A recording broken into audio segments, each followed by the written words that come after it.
What are 3 things that every minimalist must consider to create a more sustainable life? Well, you have the 3 R's in the book, and you expand it to, I think there's like 9 of them or 10, or I forget what the final count is. I think there's 12. I think 12 there's 12.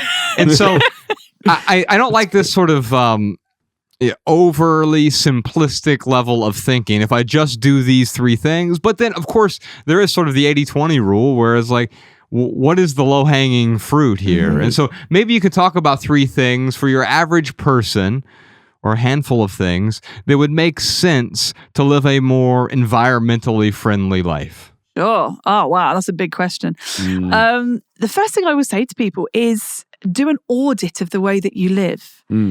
Because what I talk about in the book, there's 12 different R's, 11 and 12 are kind of together. And a lot of us can kind of work our way through that. But I've also had conversations with people that have said, what things do I need to buy to become, more environmentally friendly? Or what do I need to do to become more environmentally friendly? And the first thing I sort of say is, well, how do you live your life? You don't need to buy a reusable coffee cup if you never get takeout coffee. Right. But people look at the Instagram and the Pinterest and like, all of those, shopping guides, 10 things you need. And it's like, well no. Yeah. Straw is another one. People go, I need to get a reusable straw. I go, great. Why? I hate straws. Right. Yeah, me too. Well, I saw that video of the turtle with a straw up its nose. I go, that's horrendous. So when was the last time you used a straw? And they go, 87. And the thing is that most of us are able to pick up a glass, whatever, and drink something with our mouths and not need a straw. Right. Of course, some people do need straws for medical reasons. Sure. Some things are much more pleasurable to drink with a straw, i.e. things like, a milkshake, for example. Sure. Trying to sort of drink a milkshake can be a bit problematic and a bit, all over the place.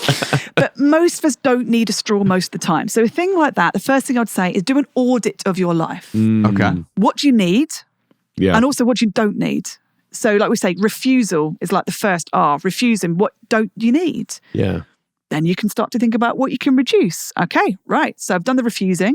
Now, what can I think about reduction? What could I do to reduce the amount of materials I'm using, the single-use elements that I have? But again, you can think, okay, well, I could say to people, well, ditch all the single-use packaging and go to a refill store and get loose produce. So don't buy, sweet peppers in plastic. Get loose peppers. And they'll go, I can't do that because I don't have a store nearby. Well, you kind of need to understand the environment that you're in. You could say to somebody, ditch your car and walk everywhere. Great. But if it's 5 miles from where you are to the nearest store, are you going to walk that all the time? Right. Not going to happen. So the template for one is not the template for the next person. So the first thing is always to figure out exactly where you are and then figure out what you can do. And then it kind of goes from there. So there isn't really a magic 3. 3 is the magic number. There isn't. It depends on you. But just examining your life and figuring out what you can do. That's the first step. Did you enjoy this standalone Patreon highlight? If so, you can listen to full episodes of the Minimalist Private Podcast, available exclusively on Patreon. Visit patreon.com/theminimalists or click the link in the description. Your support keeps our podcast and YouTube channel 100% advertisement free.